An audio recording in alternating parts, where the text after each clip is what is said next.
Sa Facebook Live ni Alan Peter Cayetano, ang tanong ng taong bayan, meron pa bang naniniwala sa kanya? Grabe, ano? Itong mamang ito, napakasinungaling at sinasabing talagang puro kasinungalingan ang kanyang mga sinasabi. Naalala nyo ba nung nagdaang haalalan para sa Senado? Nangako ito si Alan Peter Cayetano na 10,000 piso para sa pamilyang Pilipino. Ngunit nanalo na at nakaupo sa Senado ay parang walang sinabi sa kanya infomercial. Maniniwala ka pa ba rito sa mga sinasabi nito? Gaya ng nangyaring kaguluhan sa loob ng Senado na sinasabi niya na the Senate is under attack.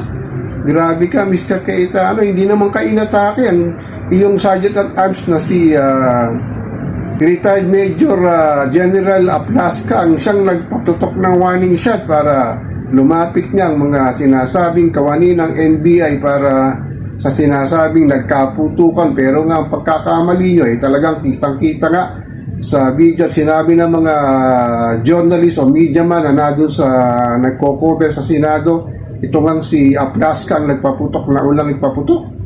Grabe talaga, ano? Sa pagtanlong pa lang sa sinasabing fugitive na si Bato de la Rosa, talagang masyado nang nabalahura ang himahin ng Senado, lalo na sa pag-upo pa lang ni Alan Peter Cayetano, ilang araw pa lang na nagkagulo. Hanggang ngayon nagkakagulo pa rin sila.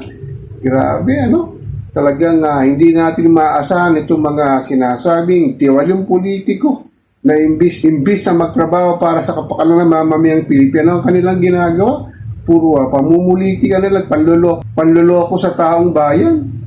Sana naman sa darating na Mayo 18 sa pagkumbin nga na impeachment case ni Sara Duterte, na ipakita naman ninyo ang sinasabing gustong malaman ng taong bayan, kung ipapakita nyo na magiging sincere kayo para sa konstitusyon at ipakita ang iyong sinseridad para sa kapakanan ng mga nagmamatsyag, lalo ng mamamayang Pilipino sawang-sawa na sa mga sinasabing pagpapapogi ng mga politiko na taliwas sa kanilang ginagalaw at ang kanilang pinakikita para sa talagang nangyayaring kahirapan ng mamamayang Pilipino. Alam naman natin ang sitwasyon ngayon, talagang grabe na ang nangyayari na hindi na rin alam ng mga Pilipino. Maniniwala pa ba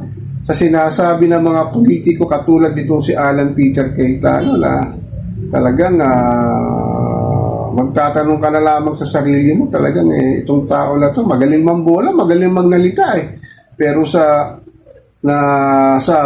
lihitimong talagang realidad na nangyayari dito sa politika, dito sa ating mahal na inang bayan ay talagang wala na yata naniniwala ang Pilipino sa mga sinasabi nyo, dahil sa puro pang sariling interest lamang, interest sa partido, interest sa inyong political agenda ang nakikita lang namin ngayon na nangyayari. Sa talagang wala na yatang ikauunlad ba ang bayang Pilipinas hanggat ang mga politiko na to katulad ni Alan Peter Cayetano ang siyang talagang namumuno sa atin.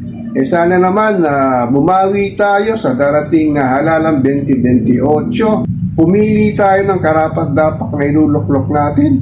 Itong mga sinasabing dapat matinong politiko ang ating ilalagay sa Kongreso, sa Senado at sa LGU. So ako po si Papa Ken, patuloy po akong magmimiron, magmamatsyag dito sa pang-araw-araw nating buhay at kaganapan dito sa ating mahal na inang bayan.